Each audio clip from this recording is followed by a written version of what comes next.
जो भी व्यक्ति आध्यात्मिक मार्ग में प्रवेश करता है उसे चक्रों और कुंडलिनी के बारे में थोड़ा बहुत सुनाई देता है और वो इन सब के बारे में और भी अधिक जानना चाहता है। थोड़ी प्रगति करने पर वो ये जानना चाहता है कि उसकी ऊर्जा किस चक्र में है। ये चक्र हैं मूलाधार, स्वाधिष्ठान, मणिपुरक, अनाहत, विशुद्धि, आज्ञा चक्र और सहस्रार चक्र। ज्ञान मार्ग में इन चक्रों को बहुत ही सुंदर और समझने योग्य तरीके से बताया गया है। तो आइए पहले हम जानते हैं कि चक्र क्या होते हैं। चित्त के विकास के क्रम में परतों का निर्माण होता है जिन्हें चक्र कहा जाता है। ये चक्र या परतें सिर्फ मनुष्यों में ही नहीं, हर प्रकार की रचनाओं में मिलती हैं। पेड़ पौधे, नदी, पर्वत सभी में आपको ये चक्र दिखाई देंगे। और इतना ही नहीं, पृथ्वी में भी ये परतें जानी गई हैं। ऊपर की योनियों में भी ये चक्र मिलते हैं, लेकिन ऊपर के ही चक्र। मनुष्य में सभी प्रकार की परतें दिखाई देती हैं। सांसारिक व्यक्तियों में निचली परतें अधिक सक्रिय होती हैं, जबकि आध्यात्मिक प्रगति करने वालों में ऊपर की परतें अधिक सक्रिय होती जाती हैं। आध्यात्मिक विकास होने पर प्राण ऊर्जा इन्हीं चक्रों से होकर विकास करते हुए आगे बढ़ती है। व्यवहार, वाणी, संबंध आदि से हम जान सकते हैं कि हमारा कौन सा चक्र अधिक सक्रिय है। यहाँ ये भी जाना जा सकता है कि किस चक्र के अधिक सक्रिय होने पर कौन सा मार्ग लेना चाहिए। इस वीडियो में दिखाई गई जानकारी के आधार पर आप ये जान सकते हैं कि आप या आपके आसपास के लोग किस चक्र में या किस परत में हैं। सबसे पहली परत मूलाधार की होती है। ये परत उत्तर जीवता से संबंधित होती है और जीवित रहने के लिए आवश्यक होती है। कई बार इस प्रकार की वृत्तियों को पशु वृत्ति भी कहा जाता है, क्योंकि ये पशुओं में भी पाई जाती है। इसका कार्य सिर्फ रक्षण भक्षण होता है। अगर कोई आध्यात्मिक विकास ना हो तो व्यक्ति जीवन भर यही व्यवहार करता रहता है। उसमें इसी प्रकार की वृत्तियां चलती रहती हैं। इस परत के अधिक सक्रिय होने पर व्यक्ति सरल और आज्ञाकारी होते हैं। वे अच्छे सेवक और मेहनती होते हैं और समाज के अनुरूप अपने आप को ढाल लेते हैं। इन्हें सिर्फ भोजन और सुरक्षा से ही लेना देना होता है और इन्हीं चीजों के लिए वे दूसरे से संबंध भी बनाते हैं। भोजन और सुरक्षा संबंधी बातें इनका मुख्य विषय होती हैं।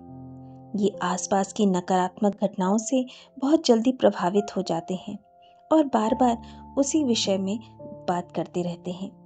नकारात्मक चीजों से खतरा लगने पर ये उसी के बारे में बातें करते रहते हैं। मूलाधार परत पे अधिक सक्रिय होने पर व्यक्ति अपने विचारों पे कायम रहते हैं, जल्दी बदलते नहीं हैं और एक ही विचार को बार बार दोहराते रहते हैं। इनके विचारों में कोई नयापन नहीं होता। ये आसपास के जीवन के से संबंधित घटनाओं के बारे में ही ज्यादातर बात करते रहते हैं और यदि ये कुछ नया सीखते भी हैं तो उसी को बिना बुद्धि लगाए, तर्क वितर्क किए उसे दोहराते हैं। आप उनसे किसी भी तरह की बातें कर लें, वे घूम फिर के वापस अपनी उत्तरजीविता और आवश्यकताओं पर आ जाते हैं। ऐसे व्यक्तियों के बातचीत का मुख्य विषय में मुझे ये नहीं मिला, वो नहीं मिला, इसने मुझे ये नहीं दिया, इसने मेरे साथ ये किया, आज मैंने ये खाया, मेरे पास पैसे नहीं हैं, इस तरह की बातें करते हैं। ऐसे व्यक्तियों के मन में विचार बहुत कम होते हैं, या ये कहें कि बौद्धिक सक्रियता बहुत कम होती है। ये खा पी कर मस्त रहते हैं, जीवन में कोई लंबी योजना नहीं बनाते, बहुत ज़्यादा आगे की नहीं सोचते। यदि कोई भोजन और सुरक्षा का ध्यान रख ले तो भविष्य के बारे में कोई विचार इनके मन में नहीं आता। लेकिन यदि जीवन यापन में कोई समस्या है तो उसी के बारे में विचार करते रहते हैं और विचार के रूप में केवल चिंताएं ही होती हैं। ऐसे व्यक्ति अपना मन जल्दी नहीं बदलते। जो चीज मन में बैठ जाए उसे छोड़ते नहीं हैं, फिर चाहे वो सही हो या गलत। इसलिए ऐसे व्यक्ति अंधविश्वासों में जल्दी पड़ जाते हैं। बचपन से ही इनके मन में जो डाल दिया जाए ये जीवन भर उसे पकड़ कर रखते हैं और अपने आप को बदलते नहीं हैं। मूलाधार में फंसे व्यक्तियों का मन छोटी छोटी बातों से जल्दी विचलित हो जाता है, पर ऐसे लोग संबंधों में बहुत निष्ठावान होते हैं और बहुत अधिक संबंधी होते हैं और उनके साथ लंबे समय तक स्थिर संबंध बनाते हैं। अधिकांशतः इनके संबंध उत्तरजीविता पर आधारित होते हैं। ये संबंध तभी बनाते हैं जब इन्हें संबंधों से कुछ मिल रहा होता है या अपने आप को उन संबंध में सुरक्षित महसूस करते हैं। ये जीवन भर रिश्ते निभाते हैं और ऐसे लोगों के विवाह बंधन बहुत मजबूत होते हैं। ऐसे लोग अपने भाई बहनों से भी बहुत मजबूत संबंध रखते हैं। आसक्ति अधिक होने के कारण इनके संबंध बहुत अच्छे होते हैं। ऐसे व्यक्तियों के मनोरंजन का मुख्य साधन भोजन होता है और फिर सोना। तरह तरह की चीजें, भोजन खरीदना जो उत्तरजीविता के लिए आवश्यक है, वही इनका मनोरंजन का मुख्य साधन होता है। खाली समय में बातचीत करना, आसपास क्या हो रहा है, कुछ बुरा तो नहीं हुआ, इस तरह की बातें करते हैं जिनमें बहुत ज़्यादा बुद्धि की आवश्यकता नहीं होती। जो आसपास के लोगों से सुना है वही दोहराते हैं। ऐसे लोगों को टीवी देखना, गाना बजाना पसंद होता है। ये परत जीवन को सही ढंग से चलाने के लिए आवश्यक होती है, परंतु कभी कभी कुछ व्यक्तियों में ये परत बहुत अधिक सक्रिय होती है और अति सक्रियता के कारण उनके चित्त में विकार आने लगता है और जो शरीर में भी दिखाई देने लगता है। ऐसे व्यक्ति आलसी हो जाते हैं, बहुत ज़्यादा सक्रिय नहीं रहते। ज़्यादा मानसिक विकार आ जाने पर ऐसे व्यक्ति छोटे मोटे अपराधों को भी करते हैं। बुद्धिहीनता बढ़ती जाती है। आमतौर पर ये परत सभी में होती है और ऐसे व्यक्ति जो किसी मार्ग पर, किसी आध्यात्मिक मार्ग पर नहीं होते, उनमें ज़्यादा होती है और विकास ना होने पर जीवन भर ऐसे ही लक्षण दिखाई देते हैं। ऐसे लोगों के लिए उपयुक्त मार्ग भक्ति है, क्योंकि वे ग्रंथों और शास्त्रों को नहीं पढ़ सकते, क्योंकि उनमें पढ़ने लिखने की रुचि कम होती है। इसलिए उन्हें ये कहा जाता है कि वे किसी इष्ट देव की भक्ति में लीन हो जाएं।